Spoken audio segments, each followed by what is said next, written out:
of Stevens Point Police and Fire Commission meeting, recorded February 7, 2023.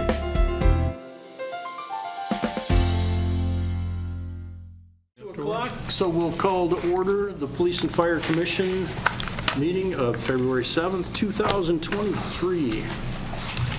Candy, could you please call the roll? Kirschling. Here. Moore. Here. Rosick. Here. Ostrowski. Here.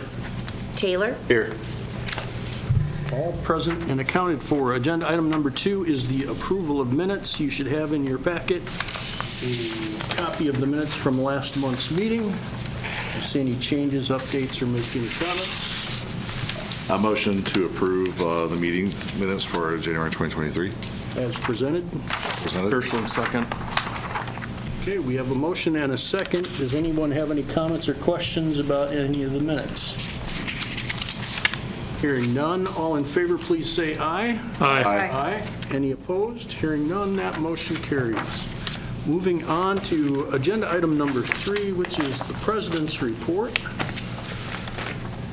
Last week on Tuesday, I do have a few things to say today. I'll keep it fairly short because that's just the way it goes. Last week on Tuesday, Chief Moody and Chief Cuso and myself attended a roundtable seminar in the city of Mauston about the police and fire commissions that have optional powers. There are about 15 in the state, and there was a good representation of that group in Mauston, and it led to some very interesting discussions and comments, and we all kind of learned quite a bit from it. Do either of the chiefs have anything they would like to mention or say about it? I thought it was very interesting, getting everybody's perspective, and they're talking about making an annual meeting now. Yep. We had limited space, so we weren't able to take everyone with us, but hopefully if they do continue doing it, we should be able to get some other people to attend. One of the things that I found very interesting was that, and it's something that when I was on the city council I had forgotten about, because when I first started on city council was a couple of years ago. One of the things that they taught us and mentioned was that as individual commission members or city councilmen, we don't carry any special powers. We have no authority over any of the city employees at all. You can't go in and tell them how to do something or, hold them accountable in any way or shape, in any special way other than as an average citizen. Where we draw our authority from is actually being on this commission and making decisions here as a group. So we need to always be respectful of the police department and the fire department, not get in their ways, let them do their jobs, because that's why we hired them. Not to waste their time being there too much and taking them away from getting their jobs done that is an improvement for the entire city. It's known that we all need to go there and learn at times, but we need to be respectful of that. Some of the other things that we learn there is that there's always a lot of controversy, and with police and fire commissions, in the difference between optional powers and not having optional powers. Optional powers are granted by referendum of the community only, and the League of Municipalities has surmised that the only way to take them away is to have another referendum to get rid of them. But there was a lot of very interesting information there for a day, and it would be well worth attending if we get another chance. I hope they do it again. It was a very successful meeting for the first time. So that's basically what I have to report on the President's Report. Chief Moody. And I did like the forum that they did use when they were able to break out a few different topics of discussion through the lawyer and through labor law, and then also allowed us a few hours of round tabling with the other 14 organizations besides ourselves that have optional powers within the state. So the way Mauston put it together, I think, was very well received by all of the organizations that attended. It wasn't just going to learn about optional powers, but learn about optional powers and then actually have roundtable discussions on what other organizations are doing as well out there in the state of Wisconsin with these optional powers. Yeah, I would agree with you. I thought they did a very nice job, and it was nice to be able to actually talk to other groups that are using the optional powers that we have and see if we lined up with the way they were doing things. And for the most part, yes, we do. And it was a very good seminar. Anyone else have any comments or questions? Okay, we're going to move on to item number 4, Mr. Skrowski. It is the confirmation of bills. All righty. Thank you, Mr. President. I'm going to have a couple of questions explained on a few things, but I'd like to start first of all with the police department's bills submitted for this month. And with that, there's one item on the monthly bills for January that I would like Chief Cassutt to explain, and that would be the 40 millimeter 4-shot launcher. If you could explain what that is for the record. That is it's an item that's used by our Special Weapons and Tactics group. It's for deploying less lethal and gas rounds for things like crowd control. And it's actually much safer than even our beanbag rounds because of the close proximity you can use it in. Okay. And this is something I take it it's long-lasting, and it's not an item that has to be replaced every couple of years. Several years, probably 10 to 15 years. Thank you, Chief. I appreciate that. Then, of course, the big expense for them, it's that time of the year for ammunition replacement. But I would like to again commend the chief, because if you look at the second page of his submissions for the year, you notice that they came in at 98.75, so he saved a couple of bucks there and he came in under budget. With that, I would turn to the fire department budget. And with that, I would ask either JB or one of his representatives to explain the investigation trailer, if they would. Sure. So last year, we purchased 3 different trailers for the Stevens Point Fire Department enclosed trailers. One was a 30-foot enclosed trailer that houses now all of our technical rescue equipment for trench and confined space. The second enclosed trailer that we purchased last year is a change in deployment of operations with our Swiftwater and water rescue team. Is going to be a 26-foot enclosed trailer that we are going to house our new wing boat within. And we talked about that at one of the prior meetings. The last trailer that we purchased that is in question today is a fire investigation trailer that we've now purchased. We have rearranged and looked at our fleet in order to improve modifying our fleet out through 2044 for safety and for the cost of the citizens of Stevens Point. We are going to take our current engine in 2025 and modify that into our new squad. And in the process, we are going to lose some room on that apparatus. And we have decided with funding, we are going to create another enclosed trailer for fire investigation. That'll house all of our tools and all of our equipment. There will be no cross-contamination. It'll be safer and more effective for our fire investigators to deploy this piece of equipment and to stay longer on scene.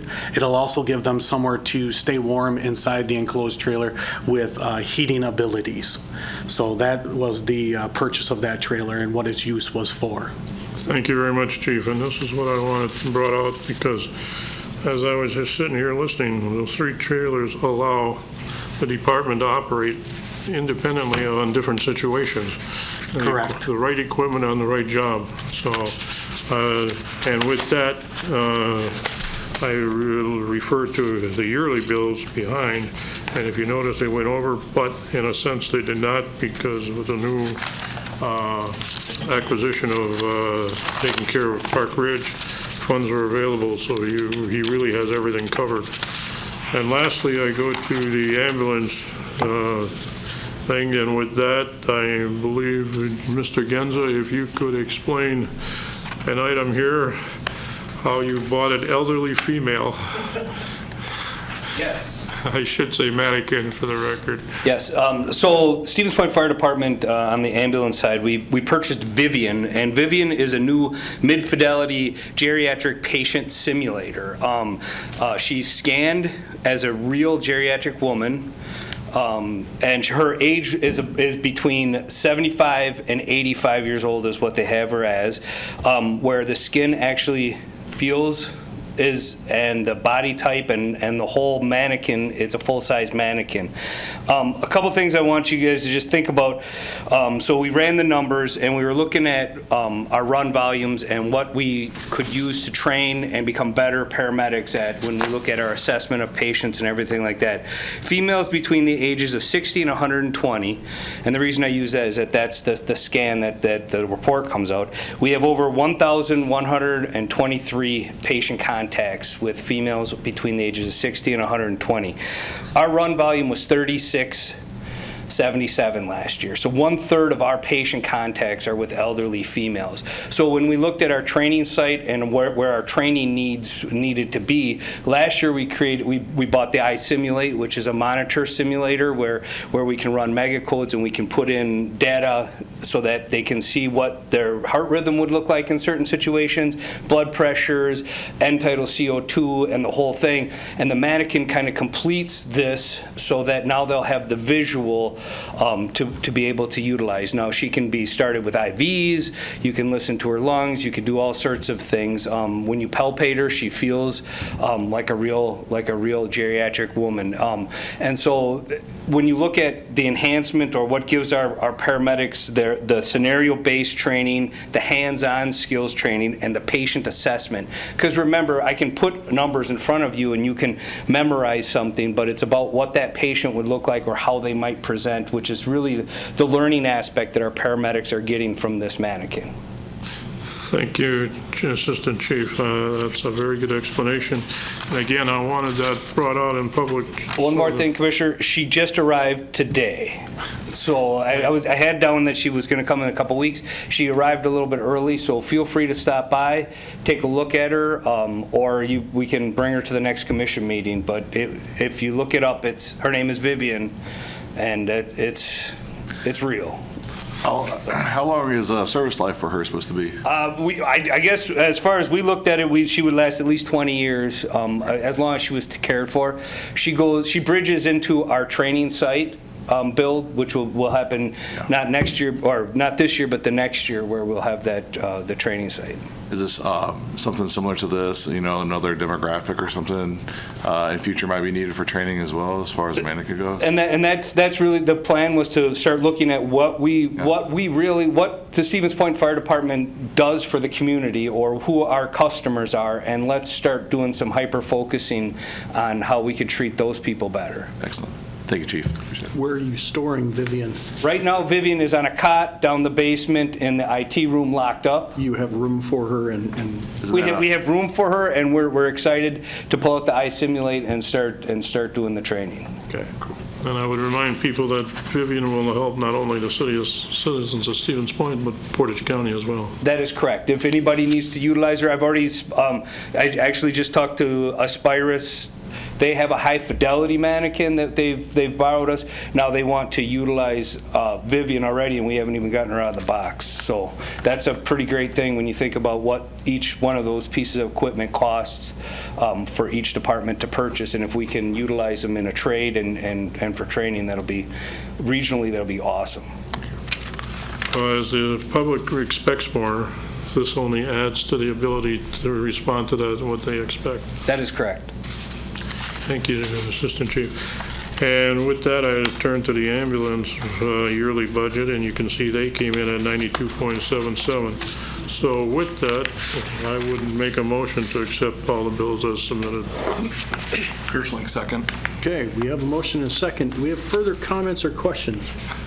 Chief Moody, so it looks like, we came in about 124% over budget. overall last year, and we were given a reprieve through the additional funds from Park Ridge. How is this going to affect next year? I mean, I'm sure the funds will be there too, because we're in contract next year, but Correct. So we took a 0% increase in the operational budget for 2023, but then we did have to, in fact, come up with another $47,000 out of the 2023 budget, which we have adjusted our line items for and have final approval for last November. So moving forward with that, we are prepared to face the challenges for 2023.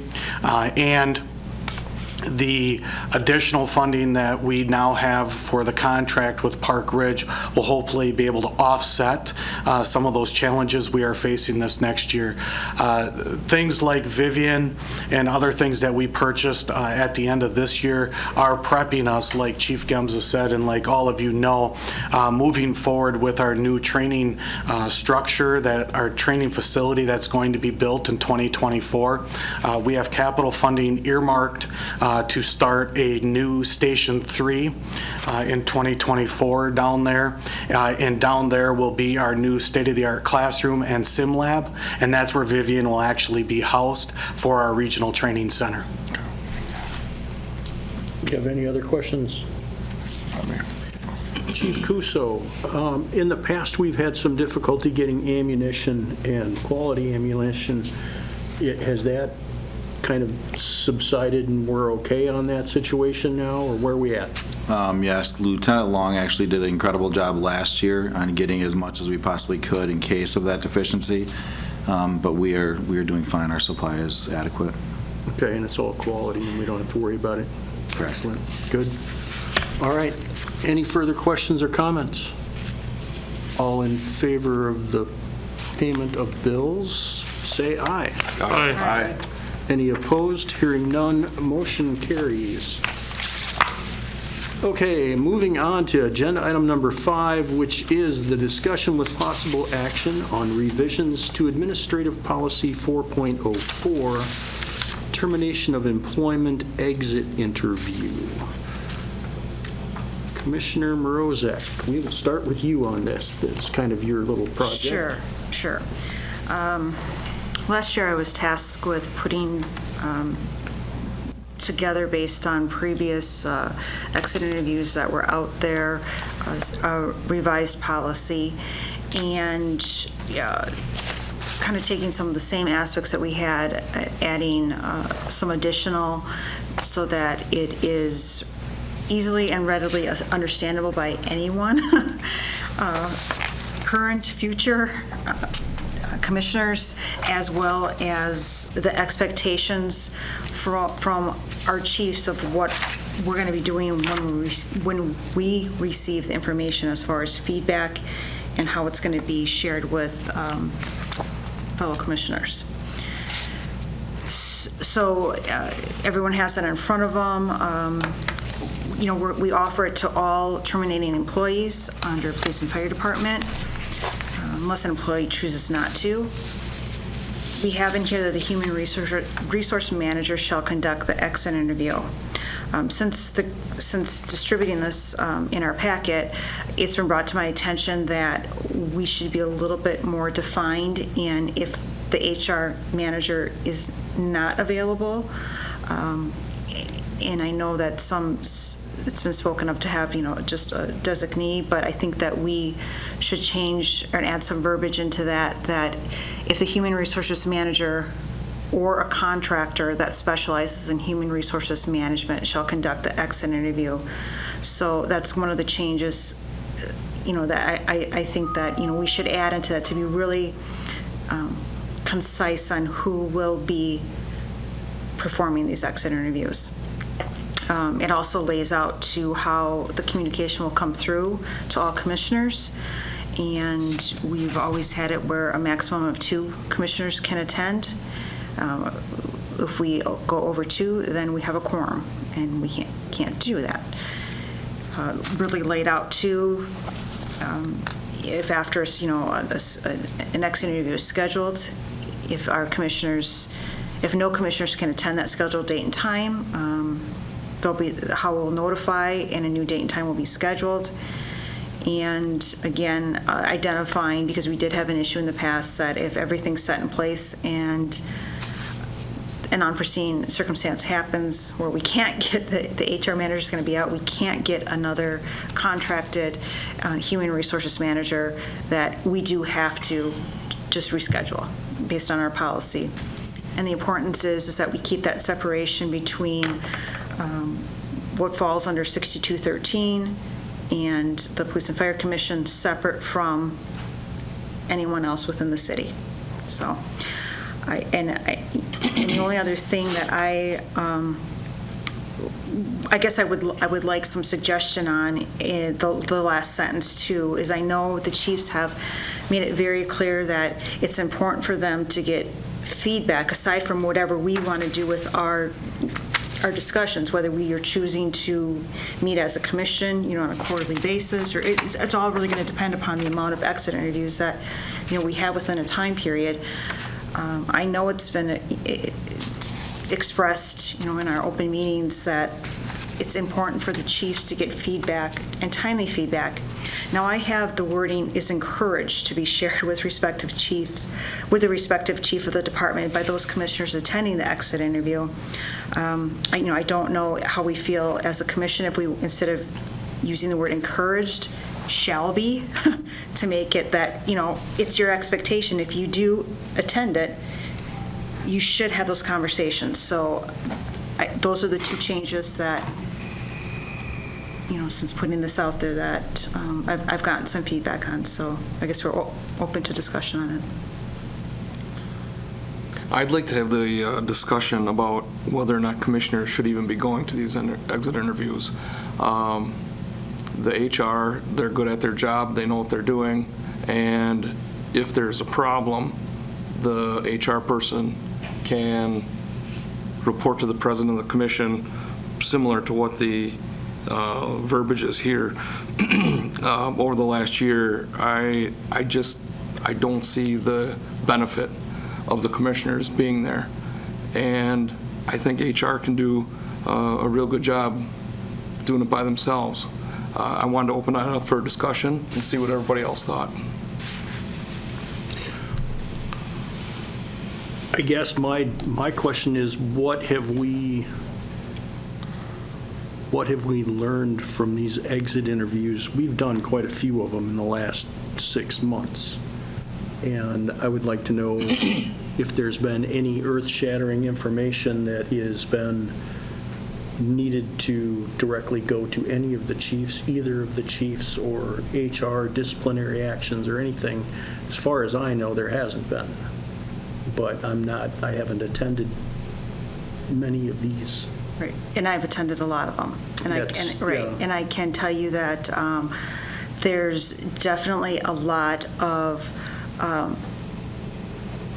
I would say, even like for us to explore different, the feedback or different thought process or different, some data that's been brought forward too, which I think is very important, for the chiefs. And I know some of these individuals they themselves, come back to the chiefs or provided that information.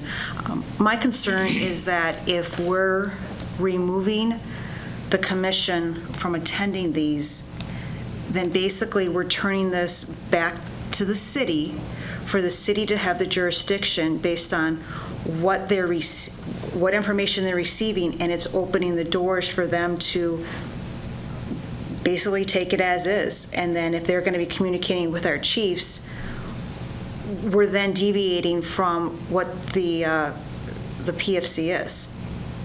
Away from the optional powers. Yeah, and that's a really big concern that I have. I mean, we clearly have this, written in here, and again, we can expand upon it. Information requiring immediate action will be communicated to the Police and Fire Commission president, and a special meeting will commence. I think we also wanted to look at with a quorum instead of with all commissioners, having that changed for Correct. with a quorum. You would hope that there isn't anything that would have to come as, in immediate, but I guess the thought would be, what if someone comes forward with something that's just throwing it out there, for like immediate action, something criminal, something, that we. Do you really think it would take an exit interview to find that out? I would sure hope not. Granted, it would be a very rare occasion. Right. But Well, let me ask this question. So, based upon what you had said, why do we even have HR in there to begin with if we don't want the city involved? I imagine that it would be HR's role to conduct these and make sure it's it's really conducted. not. But you see my point. Well, I think. You can't have both sides. Right, and I think the discussion that took place when the exit interview was originally placed in November of 2021 is that, who's the record keeper? Do you want to be do you want to have this housed in your home, a personnel file? So that's why we were all like, no, you know what I mean? The PFC should not be taking this exit interview home. That's where It needs to go in their it's got, a personnel record file has to go files. somewhere. And who takes care, Andy, you don't take care of their personnel files. You don't have all the police departments, do you? Police departments, I do. Well, you don't have the I fire don't have fire. department. Right. Who has fire department? Fire department has them. And they're in the fire department. Correct. And it's, I guess, that when this conversation came up with the exit interview, again, it has been very well received. People are love that they have just the opportunity to just, and I mean, these questions are pretty basic. It's both sides. What have we done well? What have we, anything on improvement? And I know that our chiefs are in support of this and getting feedback, because how do they really, you know what I mean, get a sense of things of their departments? All right. Yeah, I mean, I guess to speak further on that, since I've been here, I've been kind of focusing on culture of both departments. And I don't know how I could keep my ear to the ground if I don't attend a couple of these exit interviews and see why they're leaving and what they have to say about their employee or their employer. I mean, we can sit here in the meetings and we can talk to the chiefs and some of the management staff for each department, but a good way to get tones that people are leaving would be through exit interviews. I would question what we would really be doing if we stopped going to exit interviews and seeing why people are leaving. I mean, so I guess I would want to keep seeing us go to exit interviews as much as possible. Then I think we need to come up with some method of whoever's going to the exit interviews gets the information to the rest of the commissioners, because the way this has been going, Right. it's only some people know something. Some people, like Denise has gone to a lot of them. Bob's gone to a handful of them. I've gone to one or two, and I don't know how many you've been to, Brandy or Brandon. And I don't know about Jerry. You mentioned that you haven't attended. Been a long time, But yeah. the point is some know a lot, some know nothing. Right. And so if we are going to continue to go to them, then how can we communicate with the rest of the commission? Oh, and I'm, and again, I know that, I mean, as far as I'd be concerned, I would love to say we have a definite time period, to saying that we meet after an exit interview. I don't know if the commission is open to that, because do I think that that's important? Yeah, we should be discussing this. Do we say we do it, what would be the commission's thoughts? Do we, after an exit interview, do we schedule something? Do we wait until we've had? I think we should just probably put them on the next monthly meeting, unless there's something drastically important that needs to be brought up. Yeah, because I think if we collectively think about this over the next little bit, rather than trying to make a decision right now, Yeah. will be more beneficial. But we can discuss it right now. Well, sure, but I'm just saying, not coming up with Yeah. a And I final think, decision. I think the direction, that I've been given by Jerry too, is that we've had this exit interview, and this has been since last August, right? And we're already going into February. Let's discuss this. Let's get this finalized so that we can make this part of a policy, so we can move forward. We can't keep just spinning our wheels about something. Let's get this done. Let's get, whatever revisions need to be made, that Candy can put those in place, and let's move on. And again, I guess with the chiefs too, it would, I would, love to hear feedback from you guys too on your thoughts. Well, I know as a newer chief, it's important to get that feedback from the individuals when they're leaving, why they're leaving, whether they're retiring, whether they're moving on to a different career field, whether they're moving on to a different department. All that's important, the good and the bad. So I guess, as we talked about this, a recommendation or, should, I would rather see that shall or must to sit down and discuss it with the chiefs. And if the record keeper is going to be HR, let the record keeper put together an actual record for the PFC commissioners, and it should go to all of you to be able to review, even though only 2 of you were in that exit interview. And that would be able to allow all of you to review that, see what the culture is actually, stay informed with all of our members, and then bring that back to the 2 chiefs and have that discussion. Now, I know some of it is going to be anonymous, and I don't need to know who said what, but it's important to know where our departments are successful and continuing to grow on those things and capitalize on those things, and where we're failing our membership. And if they're leaving for that reason, we need to change that. And that's important for us to know. And if we know those things, and this is how we're going to find these things out, I think this has got to continue, and we as chiefs have to be involved. I have to agree with what he's saying. Sure. Chief Kuso, what would you like to add to that, if anything? I would agree with everything Chief Moody stated. It is good to know the good and the bad, Right. especially of individuals that are leaving the department, retiring, or for other reasons. And I also agree with the fact that we can't just have in there a human resource manager, because any unforeseen circumstances where the HR manager might not be there, we do need to get those individuals in that are requesting an exit interview sooner than later, because I think it's going to be very difficult to get somebody that's leaving the department for whatever reason to come back 2 weeks after they retired or resigned or went to another field to do an exit interview. Mr. President? Yes. My comments on this would be, I would strongly support Denise on this policy she's presented. I've been involved in almost all but about 3 of them. And it was a learning process for myself as a commissioner. But I also saw it as an opportunity to take information that was kind of behind the scenes and bring it where it should be, to the chiefs and, of course, to HR. But if we don't do this, I look at it the fact that the information goes to City Hall, which circumvents this commission's authority and our ability to handle a situation. So I would be in favor of, yes, I would say maybe we want to read this over one more time.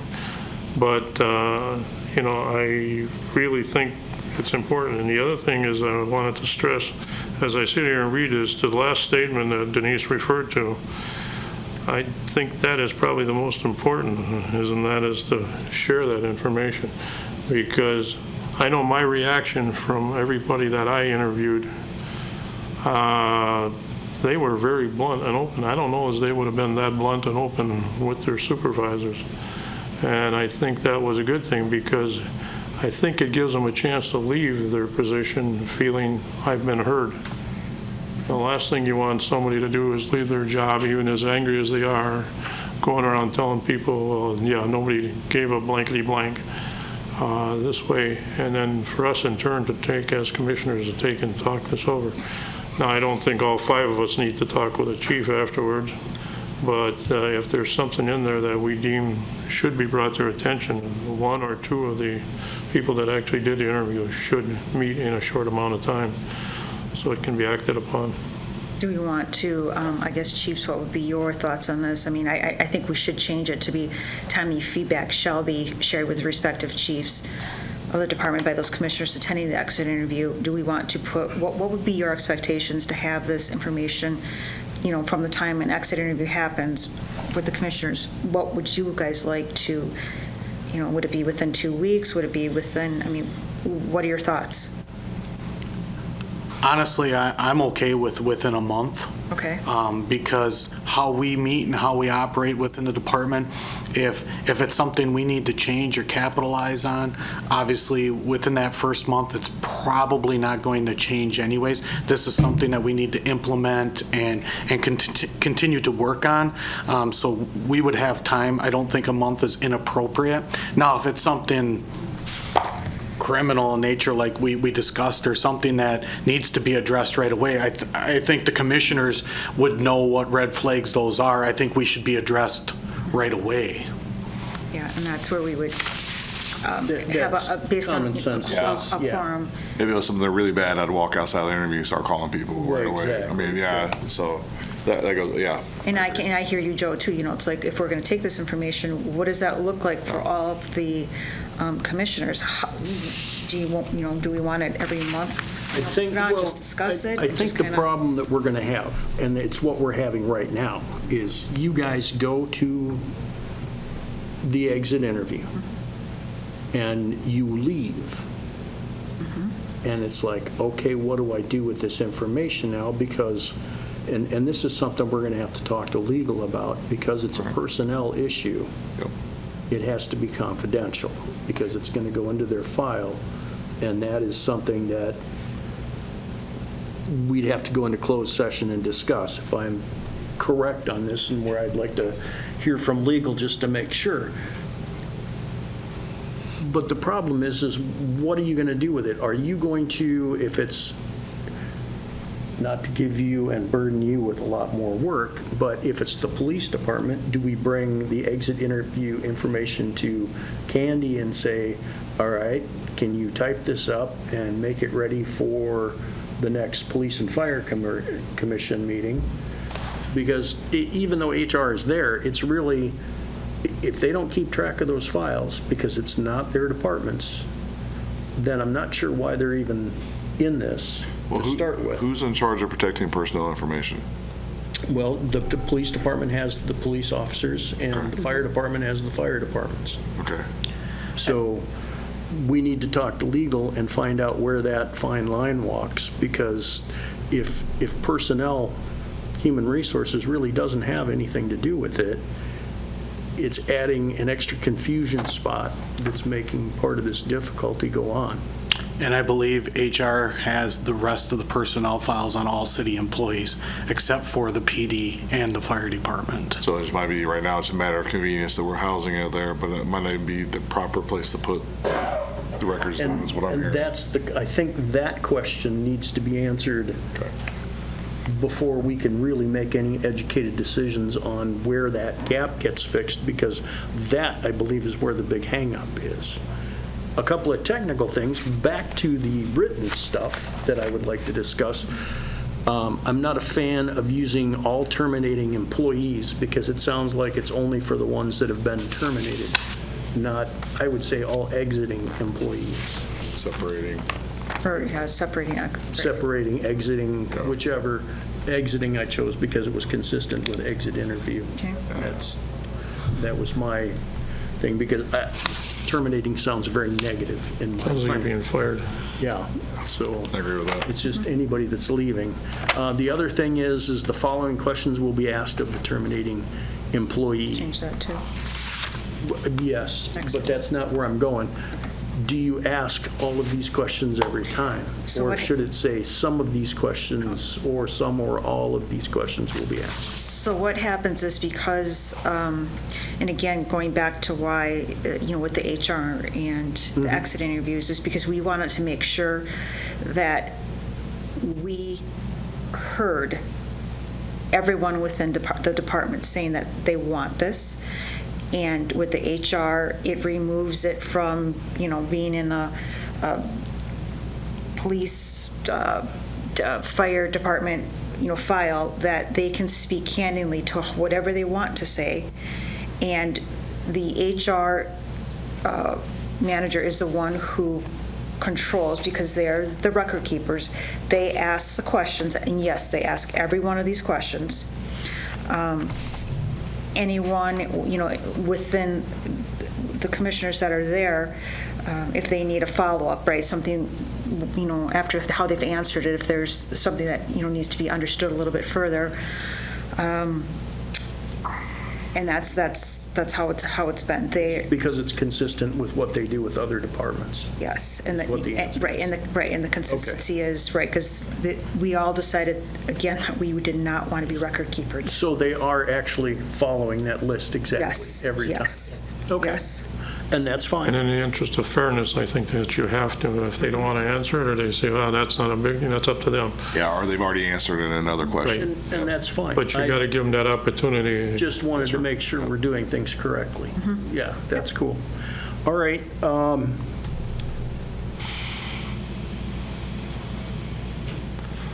Short summary then. We need to find out, who do we need to talk to find out how much HR we want involved in this? Is this going to be a city attorney question? Is this going to be HR question? What are we going to, where are we going to go for this? What do you guys think? Because I don't have a definite answer for this. I think you start with the city attorney, and then if he's not willing to answer, or he doesn't give you the answer that's satisfactory, meaning it doesn't make sense, or you still have questions, is then I think we go to outside counsel. Okay, so what we're going to do then is find out the question of how much the legal responsibility does HR have in this, or is it something that the Police and Fire Commission needs to take care of legally by themselves? Yeah, Is that what I'm you not an guys think the expert in question this, is? but that was kind of my point with all right, if we're going to stay as an optional powers, and that was the argument, which I'm not disagreeing with, is then, and you're saying, well, we can't have the city doing this all by themselves, and that's where my point came in of, then why do we even have the city involved to begin with? And what you had said, Denise, is because they're keeping records. Well, and that's where my question is how much separation is there? And if the police keeps their records and the fire keeps their records, and now we're going to keep a third set of records with HR? Well, it goes in with everything. I mean, they handle their, the pensions. They do a lot of things when it comes to employees too. That it's beyond what we've got housed internally in our fire and police department. And I think we're getting too hung up on the fact with the HR thing here. It's because the way this was initially discussed with all of us is we have to be able to, it was desired by employees, it was desired by management. It's our job to listen to what they're saying. They're saying they want this, and we have to make sure we can deliver this in a manner that allows an individual, when they are exiting employment with us, to be able to be in an environment where they can speak. And I think that if you're going to, because in the past I thought it was like they had an option to meet with, or to discuss it with the chief. Well, maybe there's things that they don't want to discuss with the chief. It just removes it from it. And if you want to look at this and saying, okay, did we take the HR out of here? Now we're going to pulling it back to, all right, are we going to hold this to PFC? Are we going to then have, you're talking about third files and this and that, where's this record going to be housed? Right, and I don't know that. It would seem to me that if the police have their files, the fire has their files, it would go there. And I'm not disagreeing with you of what you had said, that it's good to separate and have the employee be able to speak freely. I agree with that. It's just where I was asking is how much, if we're optional powers, how much does HR come into this? Right. As the employee of the city? I agree with Commissioner Kirschling. I think what we need to do is figure out the infrastructure of this, the procedure of this. It's one thing to ask the questions, but how do we implement this in a way that protects us and protects everybody involved too? Because there are some legal questions here. Well, and that's, I think we're all trying to get at the same answer. I think we're all just attacking it from a different side at this moment. Nobody wants to, the concern we have is correct treatment of our employees and what they're trying to do and the departments, and doing all of it in a legal manner that happens to be a bit of a web, because none of us are attorneys or human resources personnel people that do this for a living. So we need to ask these questions. We need to get the answers for that. What I would say at this point, because right now there is policy on file, it is section 4.04 Correct. of the revisions of 2021. So we have this, and we are working under this where it says the HR. I think that if anything, we walk away from here, if we're not going to do this, we at least need to make a revision to this, and then we can figure out whatever we want to do. We can make a temporary revision that allows that timely feedback to the chiefs, because again, we've been just See, Denise, I get what you're saying is you want to at least be able to get the information to the chiefs so they can utilize it. I Okay. think that's a fair. That's fine. But the question is, who is going to be responsible for that? Because you have some, Brandon has some, I have some, Bob has some, and everybody has some from the exit interviews they've done. Where is it going to go?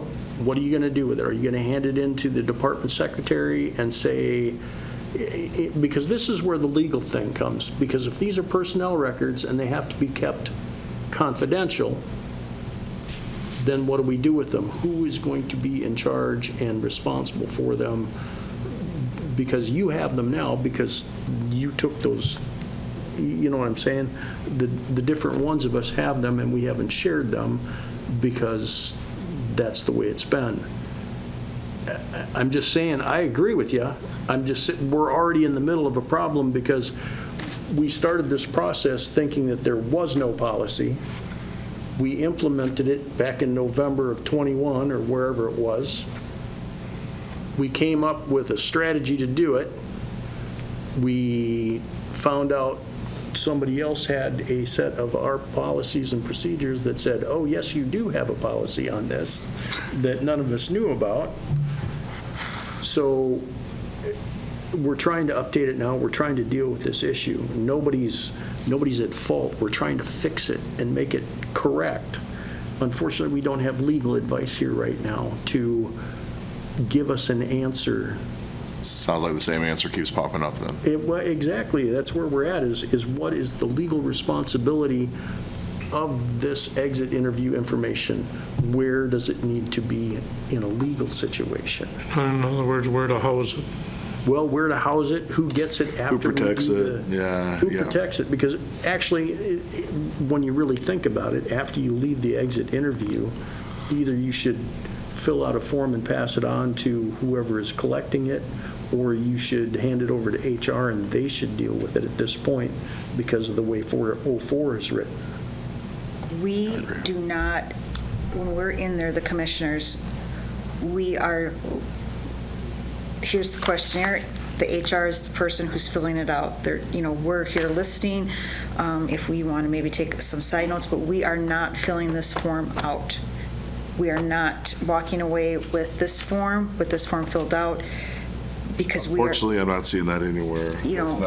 That might be what we're doing in practice, but that's not defined. Well, and that's part of the issue, is Record that keeping. there's no, who's keeping the record and where is that record going?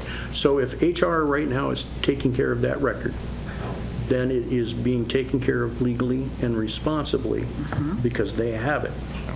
Then HR should have a policy of where that needs to go, and they should be sending it out to the chiefs already and to the police and fire commission so that we're all on the same page. So to add on to that, when you're asking about timely manner, I would agree with Chief Moody. I believe when it says in here it should be shared with all the remaining commission members. I think one of the things that you have to ask attorneys, how can that information be shared to the rest of you? Can it be by email? Does it have to be in a public forum? Can it be in a closed session? But I think that information should be given to all the commissioners before we're approached, the chiefs are approached, because the other three remaining commissioners may have questions regarding some of those answers that may need to be answered before they come to the chiefs. You don't want to get blindsided by exit interview questions or anything like that, or? Well, I think if there's an exit interview, all that information it says is relayed to all of the remaining commissioners. And if you all have questions for, say, our liaison that's going to come and talk to me, if they come and talk to me and then they come back to you and you have questions, it's just going to, it eliminates that extra step. And so I think you all should receive the information first. I don't know how. Again, I'm not an attorney. I don't know if it can be by email. I don't know if it has to be in closed session and open. I have no idea. But once all those questions are answered, then I think the liaison should come and talk to us about what was discussed. Okay. Yeah, and I think that like, I think that from what I hear from Joe too and from everyone, is that we just need to look at this as how we can collectively communicate with whatever was discussed and what timely basis do we have, Okay. can we meet that in order to meet, to give it to the Okay, chiefs. what I will do is when the HR person gets back into the office, I will call up HR, and I will have a conversation with them about what they do with the other departments for their exit interviews, and how they handle that information, and where it goes, and all of that, and see if we can take the next step from here, if we can make the technical changes to the document itself, and we'll move forward. Hopefully by next month, we will have an answer. I know our HR person is out, and hopefully it's only going to be for a short amount of time, but we'll figure that all out. I think this has been a very productive discussion. Is there anything else that anybody else wants to add to that? You guys think that's a logical next step? I do. Yes, sir. Everybody good And I with agree it? with Denise's changes of adding the things that she wanted to add and the words that she wanted to change. Okay. All right, so we'll move forward without making any changes at this point, get the next block of information, and we'll bring this back again for another discussion next month, and hopefully have some concrete information to be able to patch it all up and move forward. Yeah, and that, and like I said, that sounds good, that, and I'm glad that, we're all in agreement that we are going to proceed with this and get this, like you said, pick it up next month. Let's make sure we cover everything, but that we're getting to that point because, everyone's kind of like, what are we doing with this? We got to start somewhere, so now we're off and running. So here we go. Okay, any other things on that agenda item at this moment? Then we're going to move forward and go on to agenda item number 6, which is the police chief's report. Chief Kuso. First of all, just want to let you know that our rescue task force, we've talked about this several times, where the fire department works with the police department, and I don't know if you were going to talk about this, but right now, the police department and fire department are working in collaboration right now. They did tours of Bocelli High School, Spash, and Rosholt. And they're working with the students, employees in all the classrooms on places where they could put gauze and tourniquets.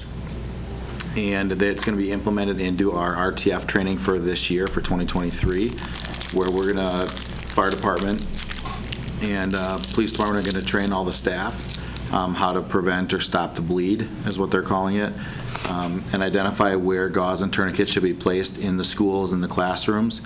And we're working on coming up with some type of funding to try to provide that as well. As you all know, Leanne retired January 6th. Candy was promoted to her position permanently. Rebecca Long was promoted to lead. And we ended up hiring Stephanie, who's been a great addition to the team. Now, February 20th, our open position is there, and we're going to be hiring Nicole Van Hall. She has 12 years experience as a dispatcher. She's already certified in several of the things that we need as a admin here. E-time certified, advanced time certified, validation for warrants.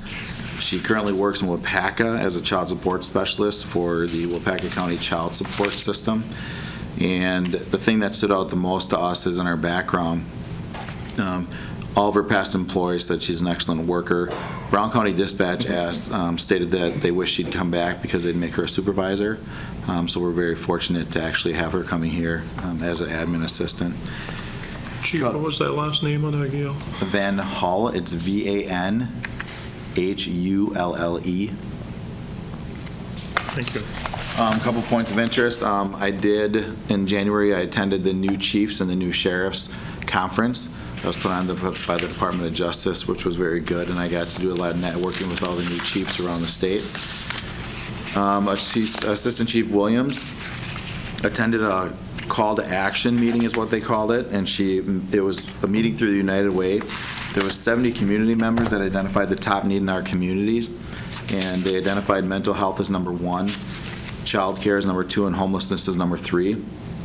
And as you can see at the numbers that we put in there, in January, the Stevens Point Police Department did 72 welfare checks in just January. On the 25th of January, Lieutenant Ben Eitenbrook did the recognition banquet for all the individuals in 2022 that received coins for going above and beyond what's expected of them as a civilian. It was a very big success. Lieutenant Johnson ended up getting the media there as well.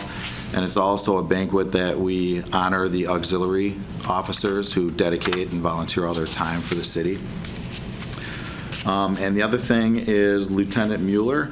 We have a lot of found property that's turned in here. We've never really had a good process on how to identify whose it is and how to get rid of it. So he actually started a new procedure, and Lieutenant Johnson's working with John Quirk from the Community Media Department to create a tab on the city's website under the Stevens Point Police Department for found property, and they'll be working directly with the community service officer, who is now full-time. They'll have to call in, identify an object that they had lost throughout the city, and if they can identify it, then it'll be returned to them. And that is about it for the chief's report. Very good. The one thing, I guess, Chief, if you just want to discuss about the 72 welfare checks, to give an idea, of the hours when, it involves things like that, like where it can start out as, he said, to an hour to, with our manpower. Correct. So whenever we send officers on welfare checks, it's always a 2-officer call, just because we don't know what the crisis is at that moment. Sometimes they turn into voluntary mental commitments. Sometimes they turn into chapters, and obviously that's where it takes a lot of time.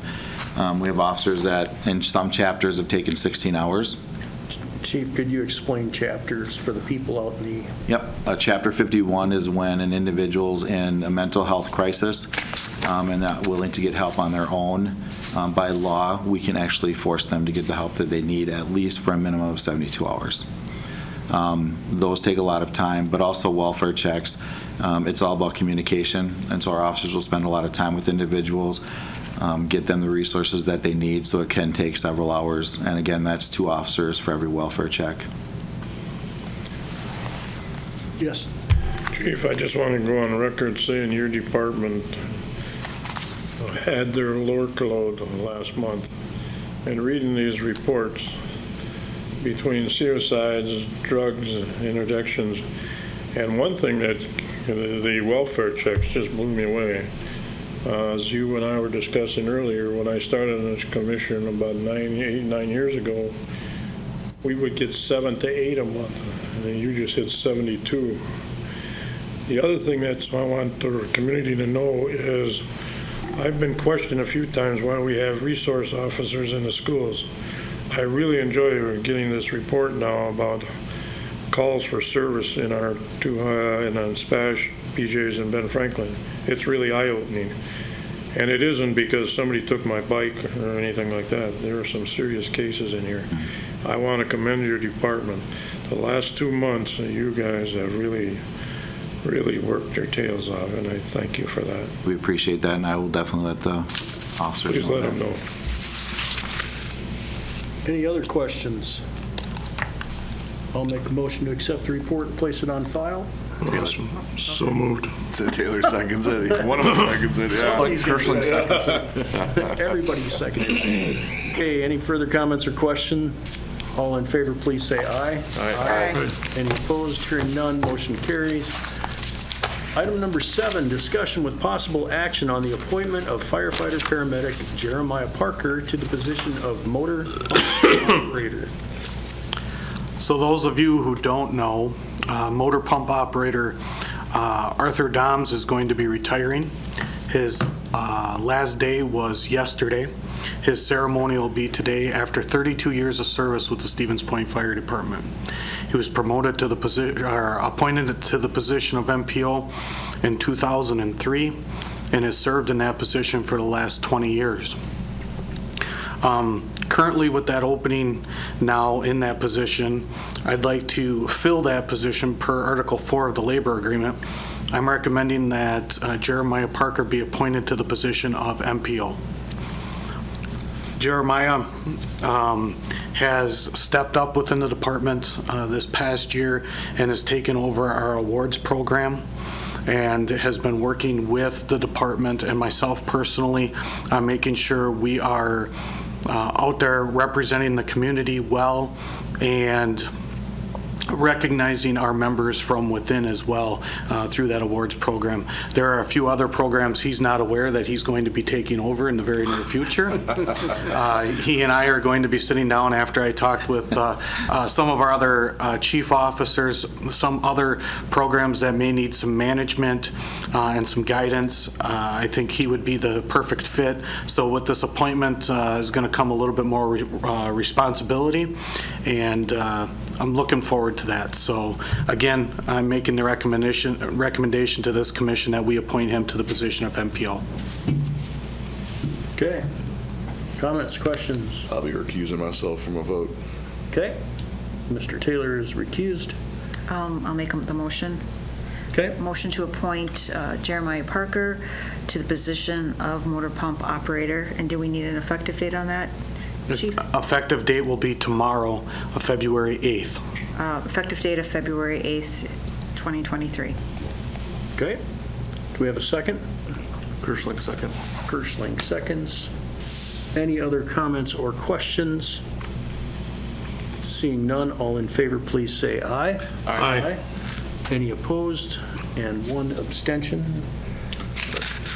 Motion carries, and thank you, Mr. Doms, for your years of service. Moving forward to the fire chief's report, item number 8. So special events this past month, the Fire Academy Class 2301 started January 16th and is scheduled for graduation this Friday, February 10th at 1400 at Station 1. So those of you who are available, we are having a ceremony for their graduation for Class 2301 and a few appointments and promotions as well within the department that have been discussed, and action has been brought in front of this commission over the past month or two. We will be fulfilling all of those appointments and promotions as well this Friday. Our SCBAs, those of you who have seen on our Facebook page, are in. They are not in service yet, but after receiving a $400,000 capital improvement project from the city, we purchased our new SCBAs, self-contained breathing apparatuses. They are MSA G1s. We've had 3 members of our department take it upon themselves to really dive deep into this program. The department has sent them to technician school, and those individuals are Lieutenant A. Strike, firefighter paramedic Shabilsky, and firefighter Fleisner really deserves a lot of credit in this. He is our lead technician and really runs our SCBA program at the department, and has been doing a phenomenal job on getting everybody trained, understanding the packs, and getting them into service here in the very near future. So we're looking forward to that. I'm sorry, Chief, who was that, the one that's really stepped up? Firefighter paramedic Fleisner, Dustin Fleisner.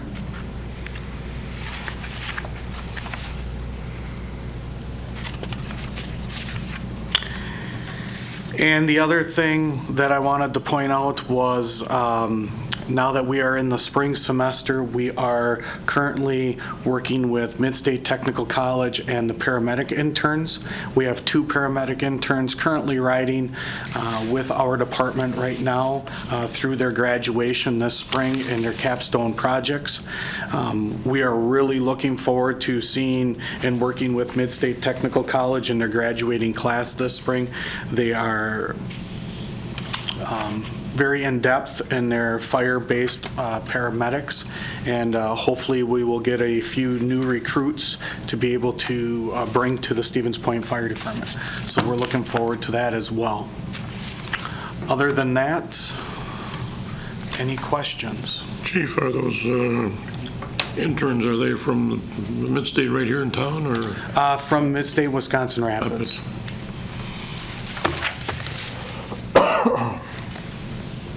Very good.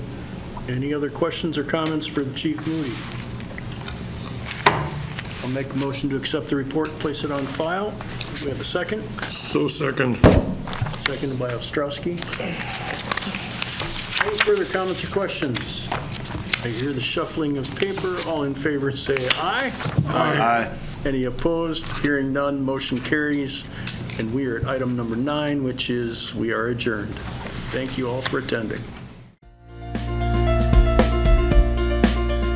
A video of this meeting is available for viewing on the city's website, stevenspoint.com/videos.